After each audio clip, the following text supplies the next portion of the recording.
What would have had to have happened in a week for you to look back on that week with pride? Maybe stop breaking promises to yourself. When you say, I'm going to wake up tomorrow at 7 a.m. and when the option comes to hit the snooze button, don't do it. There's one win that you've got for the day. That's action. If you had a friend and every single time that you and your friend decided that you were going to go out for dinner, that friend either showed up 2 hours late or didn't show up at all, you would stop trusting that person. That is the relationship that you have with yourself.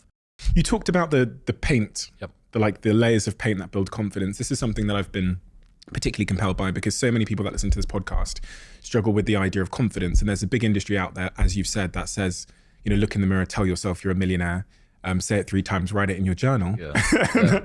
But then as I reflected and as I've written in my book, the thing that, and it relates to what Alex Hormozi said, is the thing that I've learned is it's all evidence, for better or for worse. Stack of undeniable proof. And it goes the other way. That evidence that you got at 7 years old when you went up and tried to do a public speech and everyone laughed at you is it's a thicker layer. Correct. Than one layer of evidence to say that you're capable. It's a harder layer to sort of strip. If there is someone listening now and they want to maybe orientate their drive to the fulfilling pursuits that you talk about, but also they want to build their confidence, what advice would you give them? I imagine that's 80% of the listener base here. Act first. Okay. You have to lead with action, because if you are someone that deals with a crippling sense of insufficiency, your ability to discount any good thoughts you have in your mind is going to be so strong. If you try and lead with positivity first, I need to think it, wish it, believe it, and I will achieve it, your set point of negativity is going to just crush that into the ground. I'm speaking from personal experience, right? As the guy that was chronically unconfident and still has, the imposter syndrome that does creep in. You have to start with action. It needs to be, okay, what would have had to have happened in a week's time for me to look back on that week and find pride in myself? Pride's seen as something that you should be ashamed of. It's one of the 7 deadly sins. But David Goggins, I did an episode with him a couple of months ago. We could put it in the show notes if people are interested. And he said, pride is something that everybody misses. That having pride in your name, your performance, the way that you show up for other people is something that you can do. But you need to do something that is worthy of being prideful about, right? What would have had to have happened in a week for you to look back on that week with pride? Okay, maybe stop breaking promises to yourself. When you say, I'm going to wake up tomorrow at 7 a.m. and when the option comes to hit the snooze button, don't do it. There's one win that you've got for the day. That's action, right? And it is just, it's trite to say the Peterson clean your room thing, but the reason that works is that you start with the smallest ever step and you expand out from that. You want to become a writer. You want to leave your job and become a writer. Okay, can you commit to writing 1 blog post on Substack per week for the next 3 weeks? That would make you feel like less of a loser if you did that. Action has to come first if you're the sort of person who is chronically unconfident, because you will drag your sense of identity behind you. Mark Manson says that identity lags behind our status by about 1 to 2 years. So for both me and you, in 2 years' time, we'll go, I understand why I was in LA that day, and look back.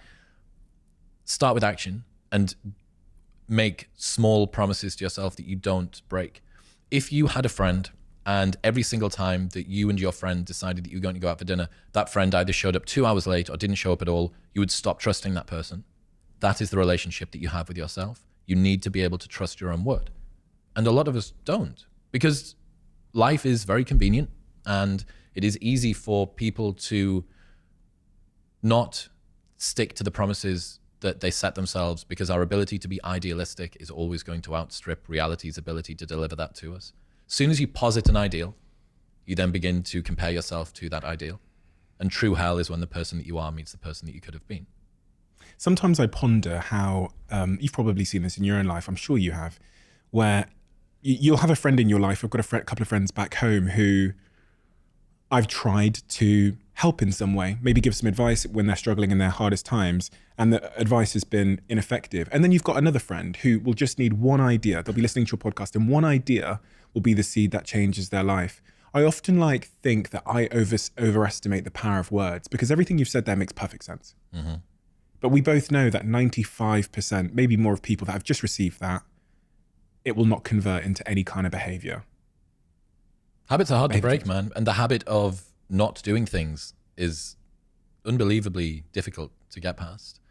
It's one of the problems with anyone that listens to your show or my show. You will love being cerebral, right? You will love the idea that I can use cognitive horsepower to just get myself out of problems. And there is a case of learning as masturbation, right? And believing that learning about something is the same as enacting it, and it's not. That's why it has to be action first. A quote from one of my friends that he uses when he's thinking about a concept is, does this grow corn? Basically, is it useful? Tell me how I can use this in my life. Does it grow fucking corn, right? It's this beautiful sounding concept, cognitive bias that helps me understand the way that my brain works and my relationship with everybody else. How do I use that in my life? Give me something to apply it to. And that's why with the confidence thing, choose promises that you will never break to yourself. I'm going to get up on time for the next month. I'm not going to hit the snooze button. If you do that and you look back in a month and you go, oh my God, that's the first time I've done that in forever, maybe. That's a big win. And you can do the James Clear thing. We'll write it on a board. We'll track it, what gets measured, et cetera, et cetera. But the main thing is just keep promises to yourself. And that is a good way to go from, here is an insight I learned about, I want to do breathwork, cold plunge, go to the gym, fast until 12 midday, get up on time, sunlight in the eyes and whatever it is, right, that you want to do. Turn it into a promise. Don't break the promise. One of the really important things you said there was about the size of that first step. I was reflecting there on the way that video games are designed to make sure that every subsequent level is not too intimidating that you lose motivation, but it's not too small that you lose motivation as well. You can lose motivation on both ways. And so it's the same with crosswords and video games. They get incrementally more challenging to keep you engaged. The size of that first step is I think, a central point there, because when people listen to podcasts with people like me and you or Andrew Huberman, and they hear that they've got to maybe get up at this time, go outside, gaze, earth, put their feet on the ground, cold plunge, da-da-da-da. And I go, I'm going to do that. And I set that as my first step. Yeah.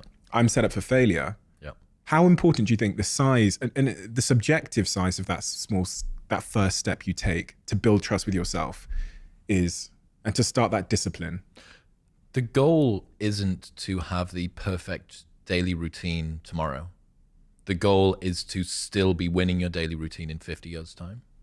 If you expand your time horizon sufficiently, you will realize that very, very tiny steps can compound. Look at the graph of mine or your followers on Spotify, especially mine, right? Because I was doing my show for so long and it's just nothing, everything. Well, why? Well, it's because it's latent leverage. It takes so many layers of paint to get there. So yes, the first step has to be incredibly small. Do that. Make it so small that you can't say no to it. And then what's next? And then what's next?